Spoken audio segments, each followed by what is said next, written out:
No, you're not hallucinating. And no, that's not classic music. That's music accompanying a woman using period blood as a face mask.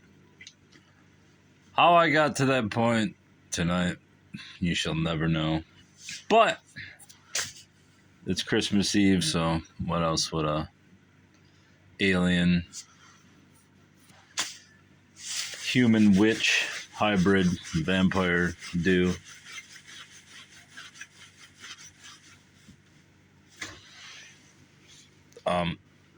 This episode's going to be on two things, and you'll see the segue as it happens. Get the fuck out of the way. From pirates to feminism, basically. Well, not feminism exactly, but women in general. Pirate Wars. Peter Earl. The Pirate Wars take the romantic fable of ocean-going Robin. I'm not doing that. It's Pirate Wars. Pirate Hunter. The true story of Captain Kidd. That's the shelf that the pirates came off of. And the uppity women sort of deal. Captain Kidd has gone down in history as America's most ruthless buccaneer. Fabulously rich, burying treasure up and down the eastern seaboard. But it turns out that most everyone, from novelists to scholars, has the story all wrong. Captain William Kidd was no career cutthroat. He was a tough, successful New York sea captain who was hired to chase pirates in the 1690s. Don't give a fuck.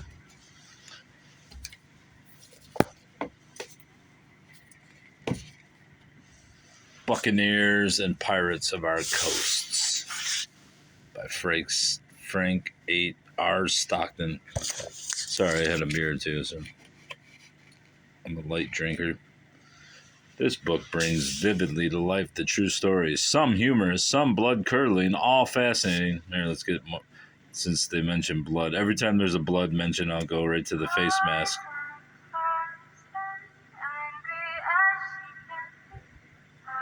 I can imagine just pouring blood on my face. My God. What is this life? Of the most famous scoundrels of the colorful era, when outlaws ruled the high seas, here's the story of Blackbeard, who felt compelled to shoot one of his crew from time to time just to remind his men what sort of person he was. Of John Lafitte, who set foot on board ship only twice in his life, but who controlled with an iron fist a fabulously profitable piracy business from his little blacksmith shop in New Orleans. Of two women pirates whose cutlasses and pistols were as deadly as the most feared man's, and of Captain Kidd, blackest outlaw of them all, whose real story far surpasses cunning. The leg ends of his famed hidden treasures and daring exploits.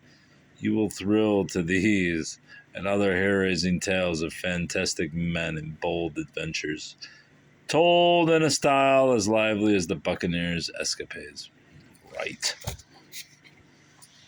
Like a bunch of butter-churning bullshit to me. Lead like a pirate. Leadership secrets of the Pirates of St. Croix. I think that's how you say it. St. Croix. Christopher Novak. Look at this fucking guy.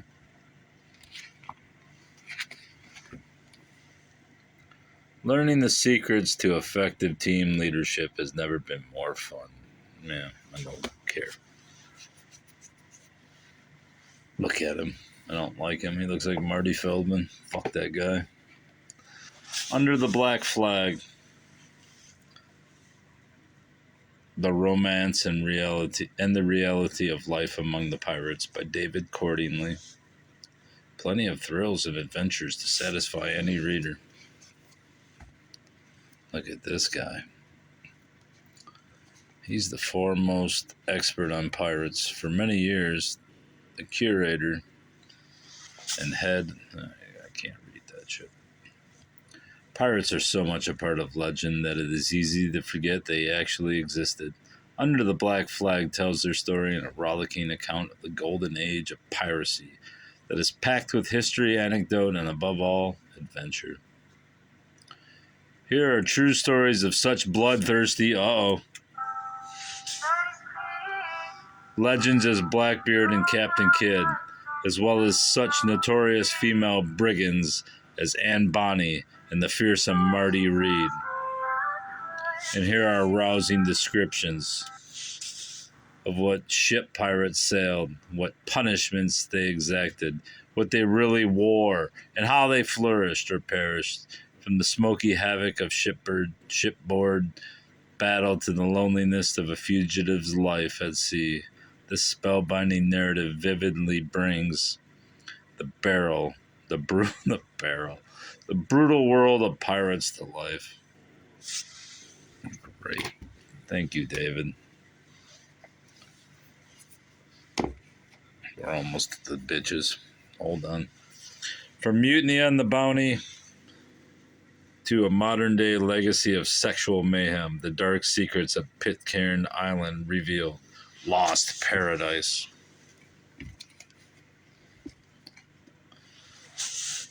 What? An investigation into rape allegations developed in a major inquiry that saw British detectives crisscross the globe. What's this have to do with pirates?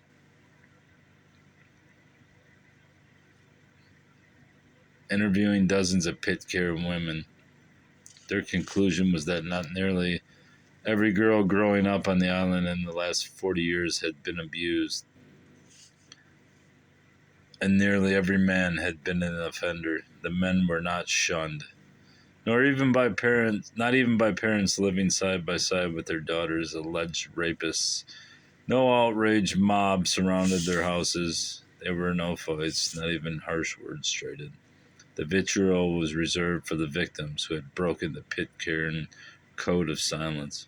I guess this ain't about pirates. Unless they were butt pirates. I don't know what the fuck this book's in there for. Alright. There's our crossover.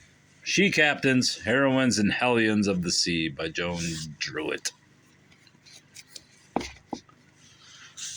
Joan Druitt's She Captain sweeps across the decks as a gal of tales, saucy, surprising, always seaworthy, a sparkling voyage. Druitt is as valued. I don't care about this Druitt lady. Let's hear what the book's about.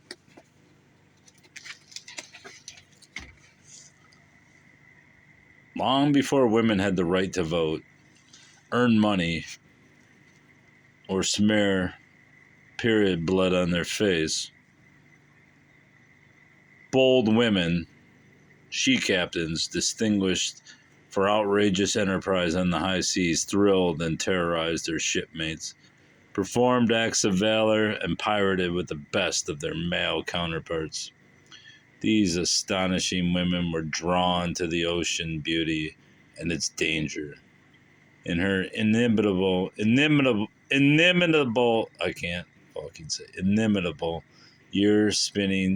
yarn spinning style, award-winning historian Joan Druitt reveals what life was like for these mariners and infamously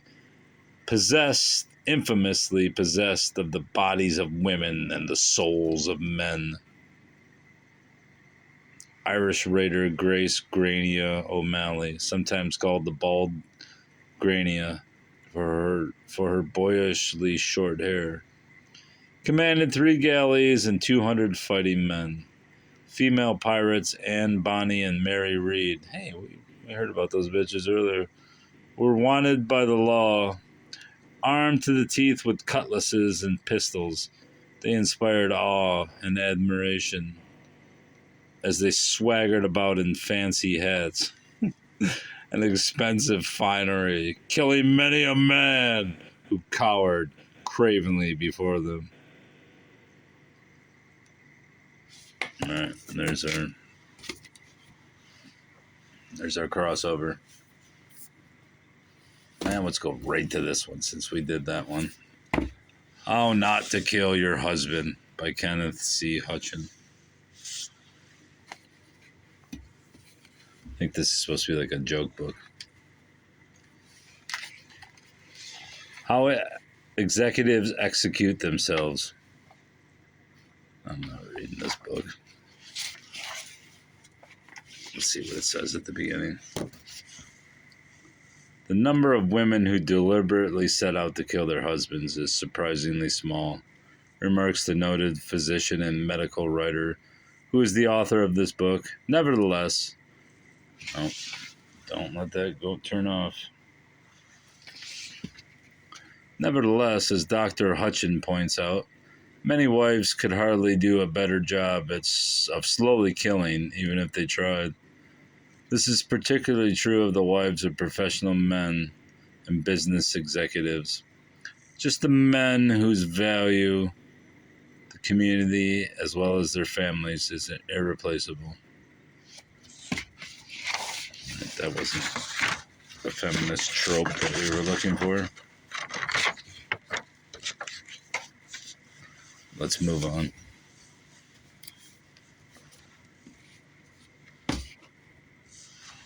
Encyclopedia of the Exquisite, an anecdotal history of elegant delights. Somehow this has to do with women. A delightful ode to everyday elegance that brims with tales showing how beauty can be found in the most unlikely places. Encyclopedia of the Exquisite has the potential to make our lives that much more interesting if it left me truly inspired. Sarah Jessica Parker. Maybe this ain't about women either. Most of these are. I'm just going to put this one aside. Kind of mix these books up. Women in Medieval England by Linda Telford.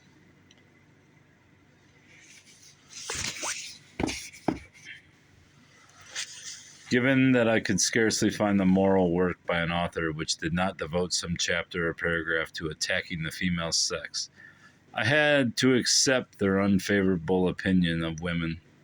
It was unlikely that so many learned men who seemed to be endowed with such great intelligence and insight could possibly have lied on so many different occasions. Ain't she the witty one? Miko Taka. This fascinating book explores the status of women in medieval England, both before and after the Norman conquest.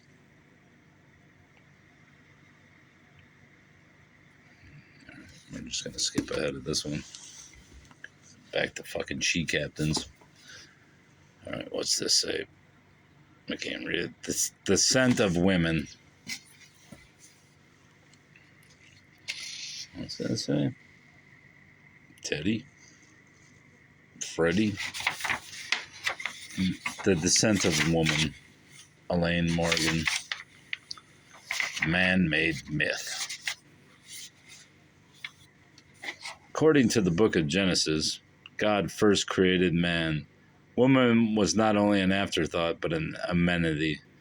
For close on 2,000 years, this holy scripture was believed to justify her subordination and explain her inferiority. For even as a copy, she was not a very good copy. There was differences. She was not one of his best efforts. There is a line in an old folk song that runs, I called my donkey a horse gone wonky. Throughout most of the literature dealing with the differences between the sexes, there runs a subtle underlying assumption that woman is a man gone wonky. Wait, There is. I mean, okay, let's see. The woman is a distorted version of the original blueprint, that they are the norm and we are the deviation. No, don't go sideways, buddy. I'm done with that book. Bright Young Things. The Guide to the Roaring Twenties.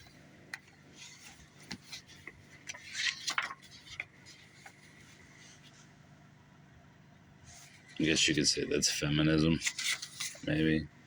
The parties were bigger, the pace was faster, the shows were broader, the buildings were higher. The morals were looser, and the liquor was cheaper. How the fuck did I ever buy such a piece of shit of book?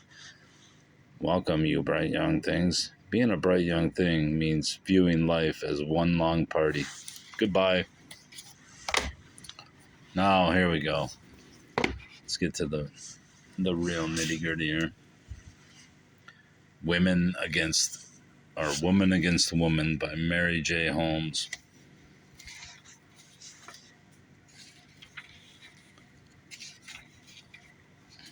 I think I'm going to be able to read this. I can't read that, it's too dark.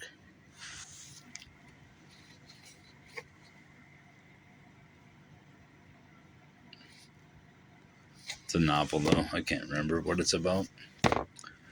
Etiquette for Women, a book of modern manners and customs by Irene Davison. I assume this is a book mocking the actual classic text, but I could be wrong. Book of Modern Manners and Customs. Be considerate, and you will be courteous, and correct is a kindly truism, but helpful up to a certain point only. Consideration for others is without question the basis of all etiquette. But it is apt to leave us stranded when we want to know the correct way to eat grapefruit, or how many cards to have when returning the call. Cards to leave when returning the call. The woman anxious to solve such everyday problems as these has no need of generalizations or desire to know. Now, this book I really like. The Complete Book of Aunts. This book seems really interesting. I've always maintained the importance of aunts. Jane Austen. Aunts are not bad, but they are inclined to be soapy. The fuck is soppy? And call you darling, chiz, cheese. Is that chiz or cheese? The Book of Aunts. Lovable aunts, exotic aunts, seductive aunts. What? The fucking kind of aunt is seductive? Sad, mad, and bad aunts in jail and aunts on the razzle, aunts in novels, verse and song. Here's a complete guide to the sometimes weird and often wonderful world of this most misunderstood of relatives. I mean, come on, you said seductive aunts. It's kind of creepy. Whether nice or nasty, bossy, timid, disappointed, or eccentric, an aunt offers her brood of nieces and nephews another angle on the world and another insight into it. Interesting book, but the premise is kind of creepy. Bad girls throughout history. Mind you, I'm not a particular fan of bad girls, but whatever. I thought Clara Ward was in here. I could be wrong. Kicked out of paradise for demanding equality. Is there even a foreword or anything? Nothing. It just goes right into it. Oh wait, this isn't even a book. It's just a notebook. Even better. The one and only Empress of China. It's got art, and then it's got bitches. Rode horseback, covered only in her hair. Isn't that Lady Godiva? I'm sure people will take offense to me saying bitches, but the wrestler princess. I mean it in a nice way. Called by God to save France. That's Joan d'Arc, right? First professional female writer. I don't know who that was. Queen Bee of Russia. Anyways, nice art. Nice pop art. Was this portrait painter to the aristocratic stars. Alright, you're gone. 4,000 years of uppity women. Rebellious belles, daring dames, and headstrong heroines through the ages. Vicky Leone. Here are the best stories, chosen by author Vicky Leone herself, from the 4 volumes of her much-loved Uppity Women series. In this rollicking journey... Wait, did I already do the... No. Journey through the millennia, starting in ancient times, and roaming through the medieval period, the Renaissance, and finally the New World. Leone profiles the famous, the infamous, and the forgotten women of history who rocked more boats than cradles. You'll meet princesses, pirates, pyramid builders, poets, poisoners, panderers, and power brokers. An extraordinary cast of characters that include Honorata Rodiana, Fabiola, Christina of Denmark, Catalina de Arauso, Chayome, and Zubeda.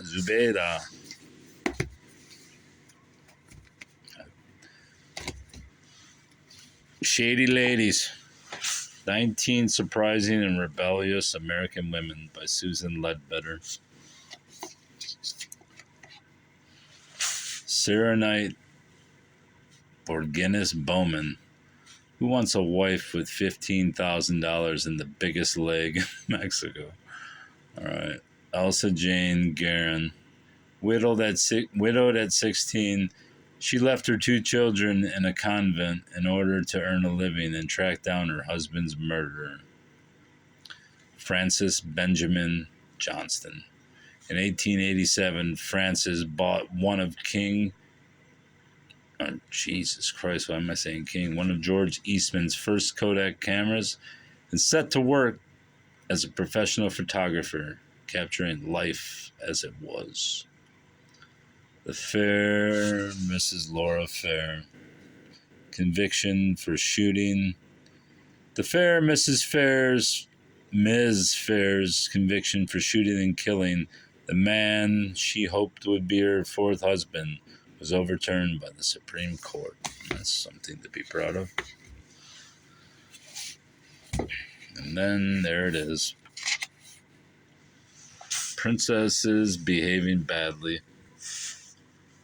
Real stories from history without the fairy tale endings. Linda Rodriguez McRobbie. Or is it Linda Rodriguez? Don't want to... Anyway, Clara Ward's in here. It was Eber Ward's daughter. Where is she?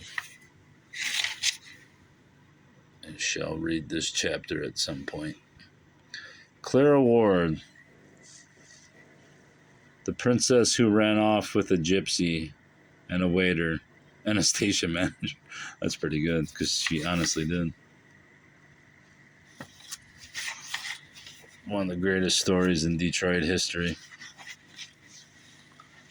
And people forget about Eber Ward for some unknown reason. Hey, look, I even left a bookmark there. See if they have an illustration. There she is. It's not a very good illustration, but Clara Ward.